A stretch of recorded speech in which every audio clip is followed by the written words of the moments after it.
Okay, in this video I'm going to go over some examples of how to simplify radical expressions using this identity. Okay, and basically the identity is a way of converting from one form, which what I call the radical form, to the fractional exponent form, where you can actually take this radical and represent it as an exponent that's a fraction.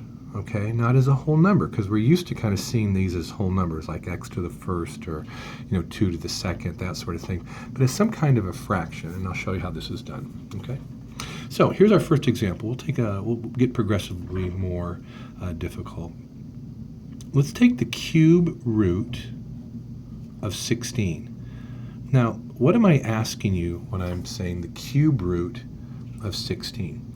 That means that I want to find a number that when I multiply it by itself, like x times x times x, I will get 16. All right, and I'm looking for what that one number is, and I'll show you how to do that.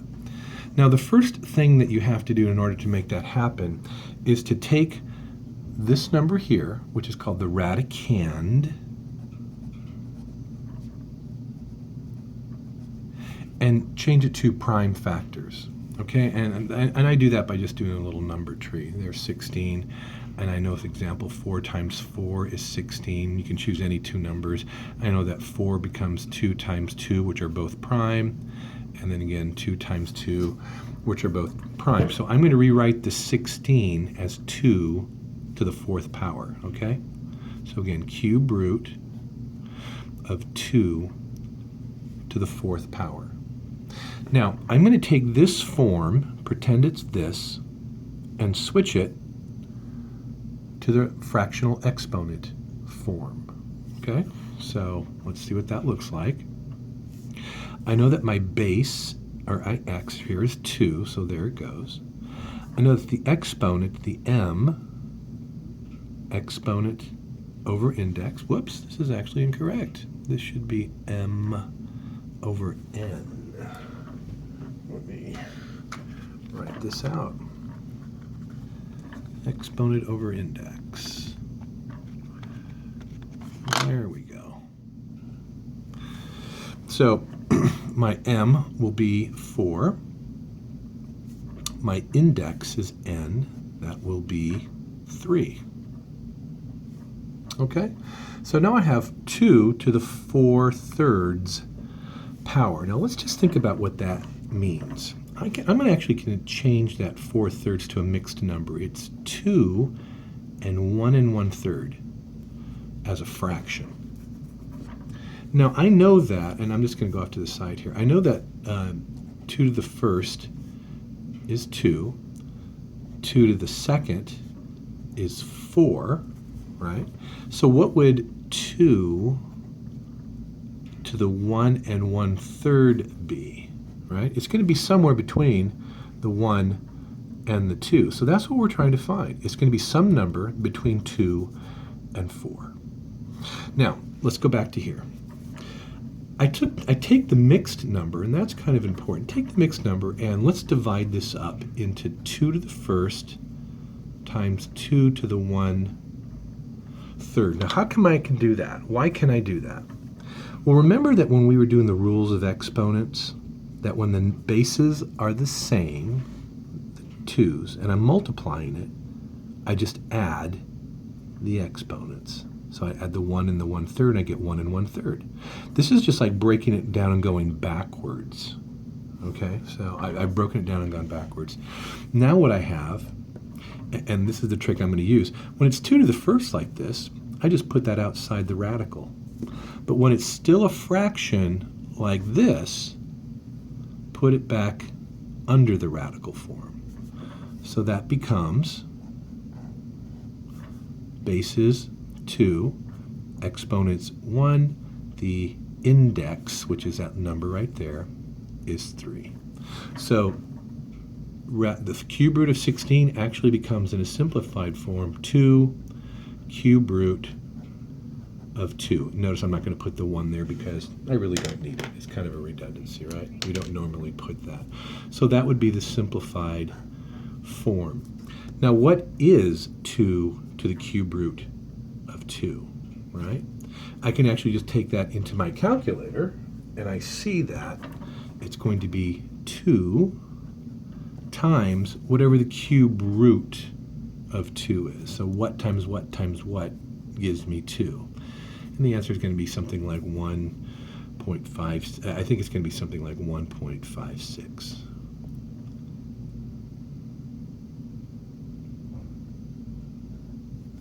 So when I multiply that, I get 2.56. And that is, again, somewhere between 2 and 4. Okay? Oh, sorry, there we go. I was off the chart there for a second. All right, I know that was a little confusing, but let's try it again. Take the radicand, do the prime factors, use the identity, and change it to the fractional exponent form. Write it as a mixed number. Take all the whole numbers and move them out. Take the fractions and keep them back over here.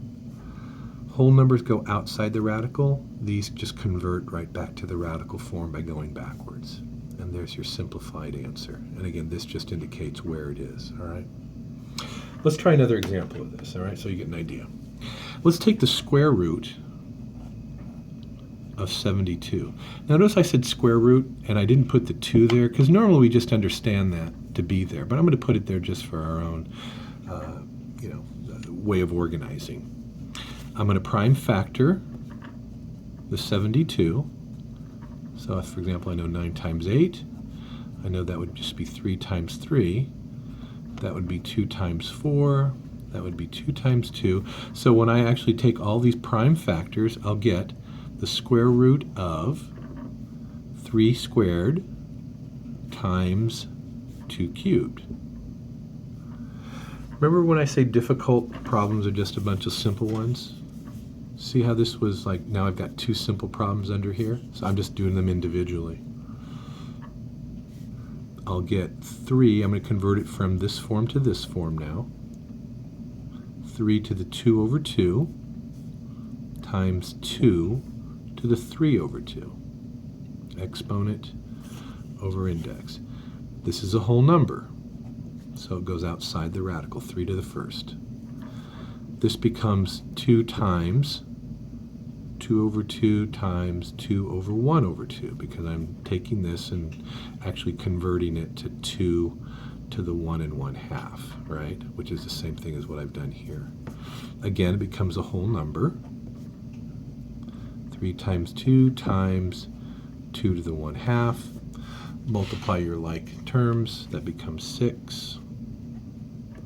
This goes back under the square root sign. Exponent over index, or just 6 times the square root of 2, and there's the answer for that one. Okay, in a simplified form. Now, I got 2 other ones that I want to do for you. This has become a little bit long, but at least you get the idea, okay? So, the other one I want to do for you is the cube root of x to the 6th, y to the 4th. Now, the only difference between this one and the last problem I did is now I'm just using variables instead, okay? So let's convert. This becomes x to the 6 over 3. This becomes y to the 4 over 3. Let's just take out the whole numbers now. This becomes x squared. Again, that goes outside the radical now. This becomes y to the 1 1/3. Let me just rewrite x squared. This becomes y to the first, y to the 1/3. Whole numbers go outside. X squared y.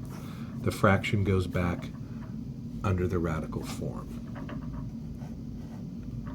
Y to the 1 over 3. There's my answer, cube root of y.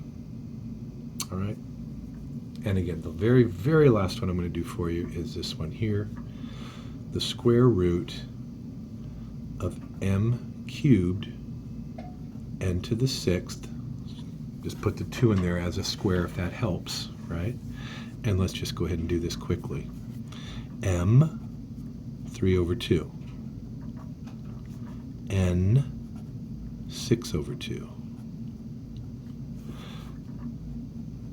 Whole numbers, m to the 1.5, n cubed goes outside the radical form. This one actually becomes m to the first, m to the half, n cubed. Let's take all the whole number ones, put them outside, keep them alphabetized. M, n cubed, square root of n to the first. And there's my answer. Okay, hope that was helpful to you.